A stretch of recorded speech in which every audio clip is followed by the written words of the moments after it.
Rage Arts were added to Tekken and Tekken 7, and they had the same properties as Power Crush, another type of new move. They start up with their armor in 8 frames, and on top of that, they had different frame data in Tekken 7, depending on whether or not the Rage Art was a character like Alisa, in which case you had a universal high 13 frame Rage Art, or other characters who had, I believe it was 15 frames. I don't know, I didn't play Tekken 7 for a year until this game came out.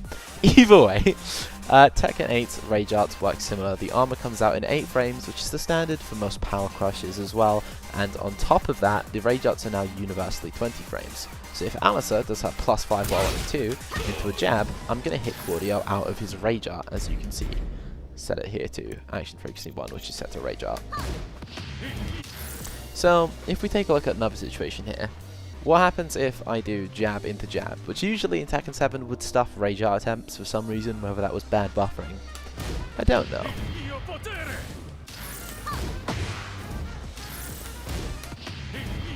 And there's a second jab input, there we go, just crushed completely for a +1, right?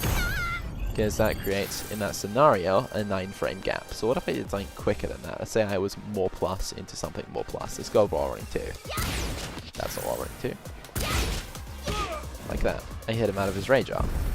Because that frame trap is +5 into 10 frames, which means that I've created effectively a 5 frame gap. So the 8 frames of armor can't start up. This works with any frame trap that has up to a 7 frame gap. So while running 2 into down forward 4, as you can see, he's unable to activate his armor because that's 12 frames at +5, which is a 7 frame gap, right? But what if I was to do an 8 frame gap? As you can see, the Rage Art is able to come out. The freeze frame also seems to happen on the same frame as the armor actually coming out as well. Because every time you crush the Rage Art, every time you crush the Rage Art, as you can see, there's no freeze frame. So the actual freeze frame happens on that frame. But in Tekken 7, there was a way to deal with Rage Art after the freeze frame occurs. This was with something known as the hit stop option select, which is where, when using certain moves that were plus, you would stop the Rage Art happening, which is what I just attempted to do there before I activated my turbo button on my Quadra Obsidian. So let's take a quick look at what happens in Tekken 8 with a Power Crush, which has similar properties to a Rage Art, except the armor doesn't go through everything. For example, Power Crushes lose to throws, and Power Crushes lose to lows. But Power Crushes also lose to moves that recover quickly. As you can see, jab into jab is perfectly fine, despite it not beating out the armor of the Power Crush.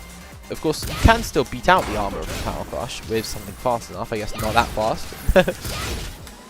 There you go. Jab, with that frame jab, will beat out the armor of that Power Crush. So that Power Crush actually starts up quicker than a Rage Art does.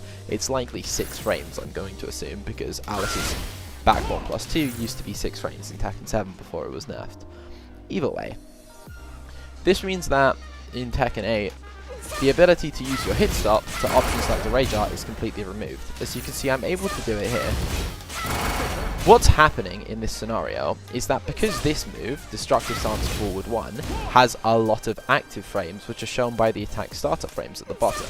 If you pay attention to that scenario here, it shows 11, which is the startup of the move, then it shows 1 repeatedly. This is because Tekken's frame data display is kind of bad, and it can't show multiple active frames properly, because in Tekken, most moves have 1 active frame, like that While Running 2 does, or maybe just 1 or 2 more. So as a result, every time this move hits the Power Crush's armor, the Power Crush stops. This is the hit stop effect. The game basically physically stops. Which means that because the recovery on this move is so quick, because of how fast it came out, I'm still able to block the Power Crush after. The same rule applies to doing jabs twice in a row. But because hit stop has been removed from the Rage Art in Tekken 8, that now means that this option select no longer works. Forward 1, that's +3 into +11, which unfortunately is a perfectly spaced 8 frame gap. And you eat shit. So yeah, just a quick word of warning for Tekken 8 is that your decision making should change when your opponent's in rage, because there is no longer a way to option select Rage Art, which is why jab into jab no longer works, because the hit stop OS doesn't work anymore. So to recap the video, the Rage Art startup was nerfed now up to 20 frames. However, the Rage Art was massively buffed by having the hit stop removed, and the armor universally comes out in 8 frames. So that means that to counter Rage Art, you need to use a 7 frame or faster frame trap to beat out the armor. You need to simply block it, and every time you block it, you should launch it, as it's now -15 as well. So for anyone that, you know, keeps using Rage Arts in maybe lower level matches, launching it every time should completely discourage them. However, you can't now use setups to deal with Rage Art anymore unless they are frame traps. So no more destructive stance forward 1 into forward 1 or forward 1+2 to block Rage Arts.